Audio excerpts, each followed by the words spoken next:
نزیکەی 2 ساڵە هەرێمی کوردستان ڕوبەڕووی قەیرانی دارایی بووتەوە. قەیرانەکە باجۆرێکە ژمارەیەک لە فەرمانبەرانی هەرێم 3 مانگجارێ موچە وەردەگرن و ژمارەیەکی تریشیان 4 مانگجارێ. بەڵام ئەوەی لای هاوڵاتیان و بەشێک لە چاودێریانی سیاسی جێگەی سەرسوورمانە تا ئێستا هیچ ناوچەولق و مەڵبەند و ناوەندێکی حیزبی لا بەرامبەر گرفتی دارایی دانەخراوە و ئەندامێکی سەرکردایەتی پارتیش دەڵێت بە هاوکاری سەرمایەدارەکان کارەکانیان بەڕێ دەکەن.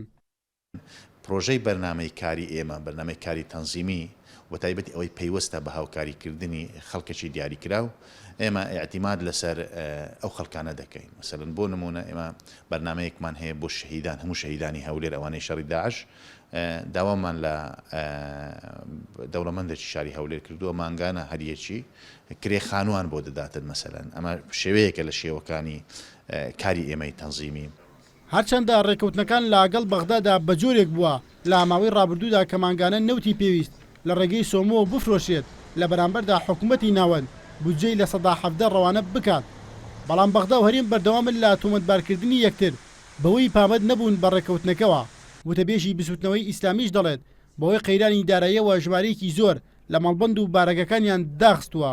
وەڵا من پێم وایە ئەوان لەسەر کەسی دڵسۆز ناژن لەسەر ماڵ و سەروەت و داهاتی میلەتی کورد ئەژن چونکە لە ماوەی 20 قسوور ساڵی ڕابردوودا ئەوەندەیان کۆمپانیای وەهمی و ئەوەندەیان پارە و سەروەت و سامانی ئەو میلەتە بە ناوی جیازیەوە خەزن کردووە و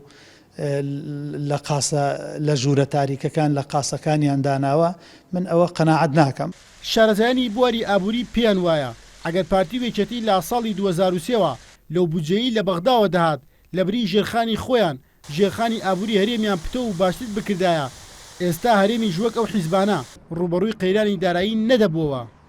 سەرچاوی سەرەکی حیزبەکان کاتێکەوە داهاتیان نەبێت حیزبەکانیش توانای بەڕێوەبردننی خۆیان نابێت بۆیە لە هەر کات و سادێکدا کاتێکەوە سەرچاوی داهاتیان هەیە ئەمە مسۆگەری دەسەڵات و هێز و لە هەمان کاتیشدا توانای ئەم جۆرە حیزبانە ڕادەگەینێت لە کاتێکەوە حزب هێزی دارایی نەبێت بەڕای من توانای ئەوەیشی نییە کەوا زۆرجار لە ساحەی سیاسیش تا ڕادەیەک هێزێکی یەکجار زیاد و بەهێزی هەبێت.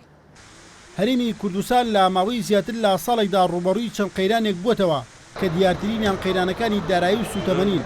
بەڵام بەڕای شارەزایانی ئابووری ئەو قەیرانانە هیچیان کاریگەریان لەسەر حیزبە سیاسیەکانی هەرێم نەبووە بە تایبەتیە دوو حیزبە باڵادەستەکەی کابینەی پێشووی حکوومەت. یەشقادر NRT هەولێر.